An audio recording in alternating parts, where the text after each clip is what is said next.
qual a maneira certa de viver as bênçãos de Deus. Gênesis 13 mostra um dos primeiros erros de Abraão, que é que no momento que ele recebe o chamado de Deus, a Bíblia diz que Deus disse a ele para abandonar toda a sua terra e toda a sua parentela para ir para o lugar que Deus mostraria.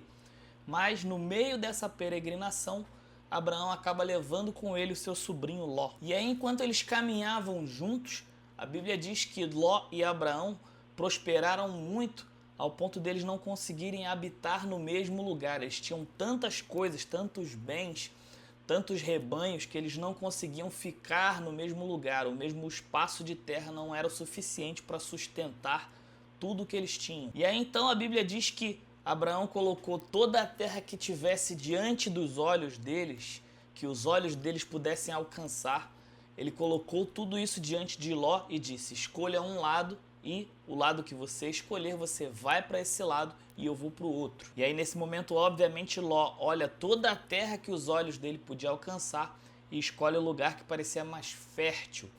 Então Ló parte para aquele lugar e Abraão fica com o lugar menos favorável. E é aqui que a gente vê como funcionavam os princípios de Abraão e como funcionava a fé, a confiança dele em Deus, porque a Bíblia nos diz que nós devemos adorar ao Senhor com tudo o que temos, com tudo o que somos, de todo o nosso entendimento, enfim. Quando Abraão estava num momento favorável, ele ergueu um altar a Deus. Agora que Abraão estava indo para uma terra desfavorável, a primeira coisa que ele faz quando chega naquela terra que meio que sobrou para ele é erguer um altar a Deus. Aqui Abraão nos mostra que ele adorava o Senhor com tudo o que ele tinha, com tudo o que ele era, com tudo o que ele sabia, nos momentos favoráveis e também nos momentos desfavoráveis. E aí, quando a gente olha para a realidade dos dois, depois de um tempo, a gente vê que Ló, mesmo tendo escolhido a terra mais próspera, a terra mais favorável para plantio, para criação de gado, enfim, para aquilo que fazia um homem próspero naquela época, Ló, com toda a terra que tinha diante dos olhos dele, ele escolhe habitar num lugar chamado Sodoma e Gomorra. E o resultado dessa escolha de Ló, a gente conhece muito bem, que é a destruição daquele lugar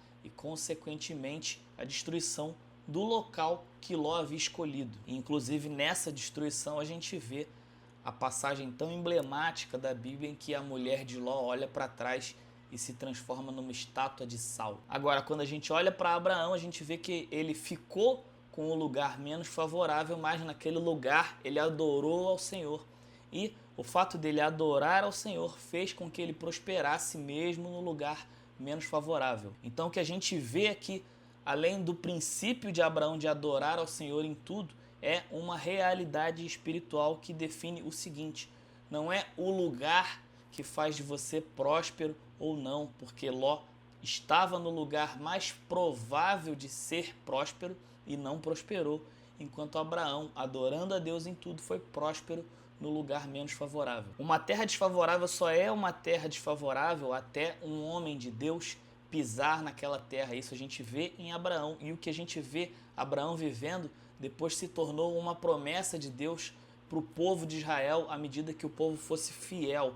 Deus prometeu que as bênçãos dele seguiriam o povo. E é essa a grande mensagem desse texto. Nos dias de hoje, o que as pessoas mais fazem é correr atrás das bênçãos, é o tempo inteiro correr atrás da prosperidade tão desejada, é buscar com todas as forças uma coisa que a Bíblia nos garante que nos seguirá à medida que nós formos fiéis a Deus. Então, o grande segredo de viver as bênçãos de Deus na sua vida é fazer exatamente aquilo que Abraão fazia. Deixar de seguir os grandes profetas que profetizam bênçãos, deixar de correr atrás daquilo que o mundo oferece e ser fiel a Deus, adorando a Deus em tudo. É a adoração que garante a fertilidade da terra. É a adoração que garante que você viverá as bênçãos de Deus. É a adoração a Deus que garante que as bênçãos de Deus te seguirão onde quer que você vá.